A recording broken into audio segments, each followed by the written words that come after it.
and the self-experimentation has made me learn a lot because at the end of the day, the studies are great, but we've talked many times about how there's flaws in studies and whatnot. But I have done just left arm experiments numerous times, or I shouldn't say just. I've never stopped training my right arm like you're doing, so that is interesting. But I've added left arm volume plenty of times. I mean, as much as just a couple sets a week to full left arm specialization phases. Have not seen a difference there. It's always about a half an inch difference between right and left arm.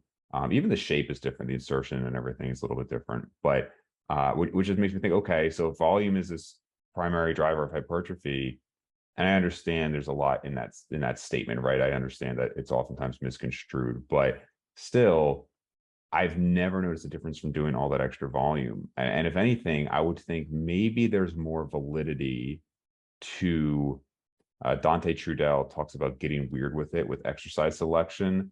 And I don't know about how like unique you have to use with different exercises, but I could see maybe how if you're trying a variation you haven't tried before, maybe you're more likely to eke something out. So for example, if you're already doing 10 sets for biceps and they've been stalled and whatnot, I would put more faith in a new variation, especially for a more complex, maybe like a chest or back, especially a new variation rather than just increasing volume by 20% or 30%, personally, just from what I've seen in my own experimentation.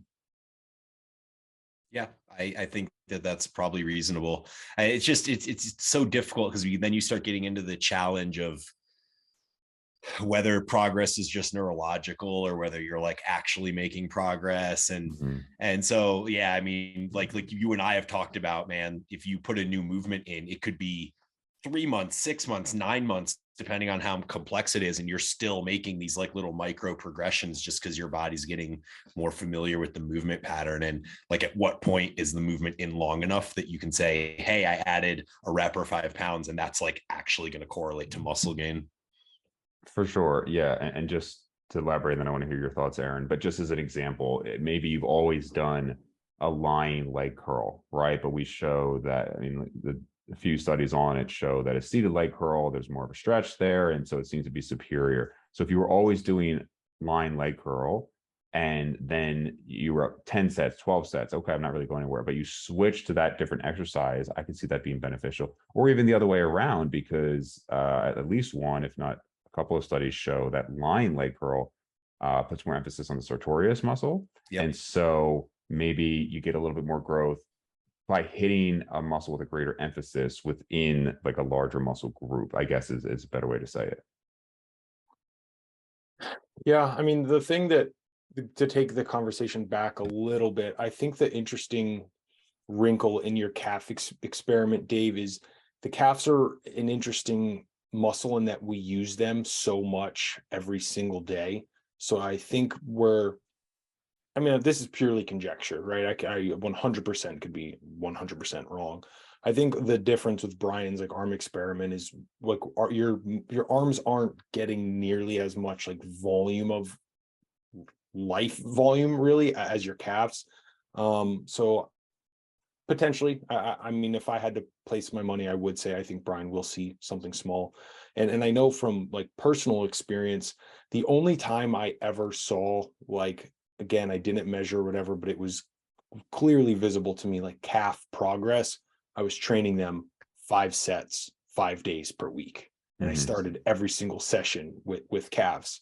And I did see progress. But then when I did that for like 4 months, when I stopped doing them at that volume, they went right back to how they were before. So I think that's one of those things where, and who knows, maybe it wasn't like actual, new muscle tissue, but it like, sarcoplasmic hypertrophy or just extra fluid in there or whatever. But I think it is one of those interesting cases with that. One thing I really like that you did say, Dave, and I know Bryan and I have talked, offline a little bit more about this with some of the research. I question some of the applicability to people like us who have been lifting for 2 decades sort of thing. I just don't know how much of it actually necessarily applies.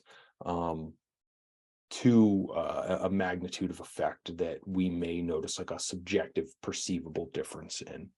Yeah. I mean, Alberto, I haven't posted it yet, but Alberto and I were talking about how I think he said he's doing not more than 8 sets per body part for most muscle groups. And it's just like, show me these advanced bodybuilders who are just going up and up and up in volume over the years. I just don't really see it. If anything, they go down in volume, right, over time. So not that it doesn't exist, but and I get it, like the data shows what the data shows, but man, I really would also question, like you said, Aaron, how much that applies to advanced lifters. And even if you could do it for a brief period of time, like I wouldn't be surprised if there was a study showing two people who had lifted for, let's say a bigger data set, and they had been lifting for 10 years, and a higher volume phase maybe showed more muscle growth than a DEXA, but somehow that's just not what it ends up doing. Maybe it's a recover issue, but long term, I just don't see that.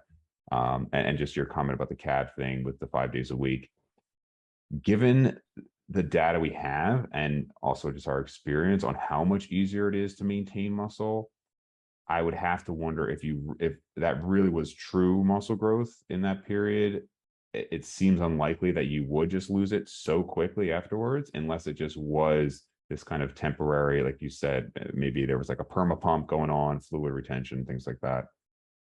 Yeah. Regarding the research and applicability to us, I heard Helms on a podcast at one point in the last few months say something like, yeah, if you're an advanced person, you're not really listening to this podcast. Like these types of things are mostly for like your earlier mid intermediate type trainee. And I was like, I don't know. Like, I think the statement of if you're advanced, you're not listening to this podcast is wrong, because people listen to podcasts for like 100 different reasons. I mean, one of the main reasons, there are two main reasons I listen to them. And some of it's to just keep up with the current state of the figures in our industry and like what their mindsets are on things and stuff like that.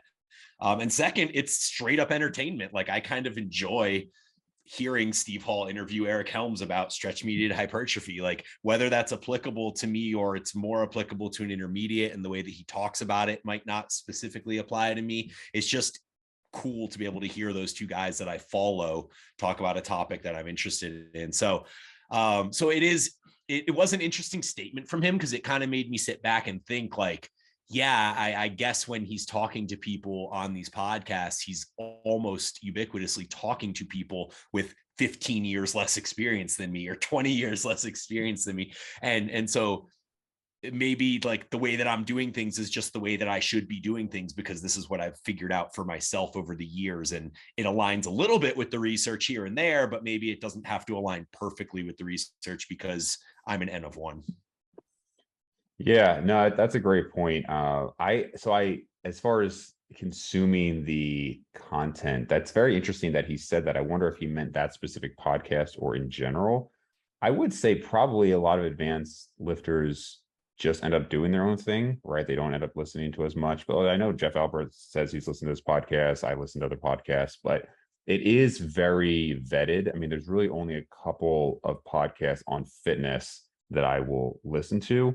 And in part, it's because when you get to an advanced stage of knowledge in any topic, you can spend 90% of your time, if not more, seeing the same things over and over, right? So I don't know how many finance books I've read over the years, but